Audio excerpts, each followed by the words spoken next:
Hello sir, कैसे हो? बहुत अच्छे।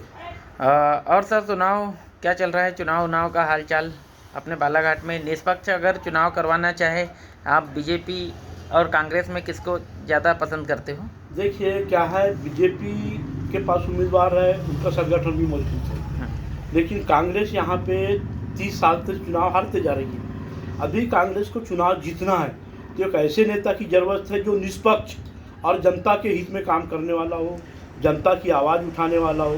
तो ऐसा नेता यदि पूरे 8 क्षेत्र में छाया हुआ नेता है तो चुनाव जीत सकता है। तो ऐसा नेता आपने क्या सोच के रखे हो? कौन है ऐसा नेता सर बालाघाट में? देखो वर्तमान में तो कांग्रेस के पास ऐसा कोई नेता नहीं है।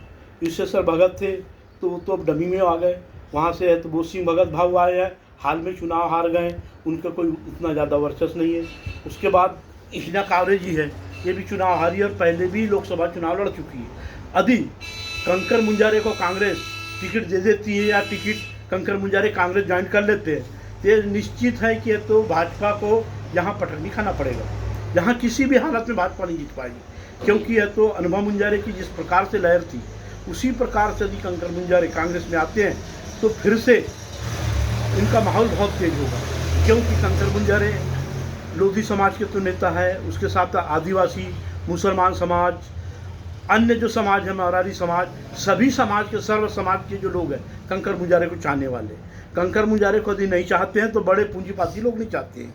कंकर मुंजारे के ऊपर यदि जनता आरोप लगाती है तो सिर्फ इसलिए लगाती है कि पार्टी से चुनाव नहीं लड़ता, नहीं तो कंकर मुंजारे से सशक्त उम्मीदवार बालाघाट जिले में कोई नहीं है।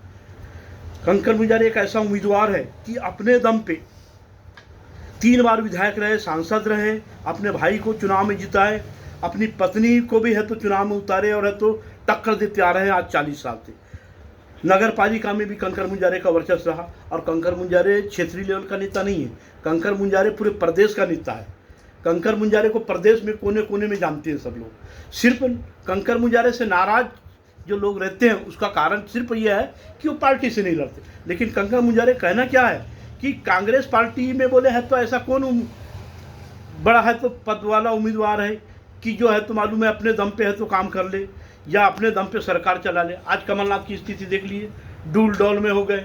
ज्योतिराज सिंधिया को देखो, तो बोलो मैं ऐसे लोगों के साथ क्या करूं। अभी कांग्रेस ऊपर से मेरे को टिकट देती है तो मैं कांग्रेस से चुनाव लड़ूंगा, लेकिन मैं किसी के पास टिकट मांगने नहीं जाऊंगा, क्योंकि मैं क्रांतिकारी विचार का हूँ। मैं है तो क्रांतिकारी पार्टी से ही चुनाव पहले भी जीता था और अभी भी मैं है तो चुनाव लड़ूंगा। चुनाव लड़ने में है तो पीछे नहीं हटूंगा। कंकर मुंजारे कहना है मेरे को हार और जीत से मतलब नहीं, मेरा काम है जनता का सेवा करना। तो इसलिए कंकर मुंजारे को यदि कांग्रेस टिकट देती है तो ये कन्फर्म है कि कंकर मुंजारे यहाँ पे बीजेपी को पटक नहीं देगा, चाहे बीजेपी का कोई भी उम्मीदवार हो। यदि कंकर मुंजारे को टिकट नहीं मिलती है तो कांग्रेस को सीधे आंख दे देना चाहिए। चुनाव लड़के पैसे खर्च करने से कोई मतलब नहीं है, यही मेरा विचार है। आपका ये कहना है कि कंकर मुंजारे जी को बालाघाट से अगर लोकसभा सांसद प्रत्याशी नहीं बनाया जाता है तो एक तरफा बीजेपी की जीत हो सकती है? बिल्कुल निश्चित जी, ओके। तो बहुत अच्छा लगा सर आपसे मिलकर। आप हैं सहजलाल उपवंशी जी, लोधी अवंती युवा सेना के अध्यक्ष बालाघाट जिले के। धन्यवाद।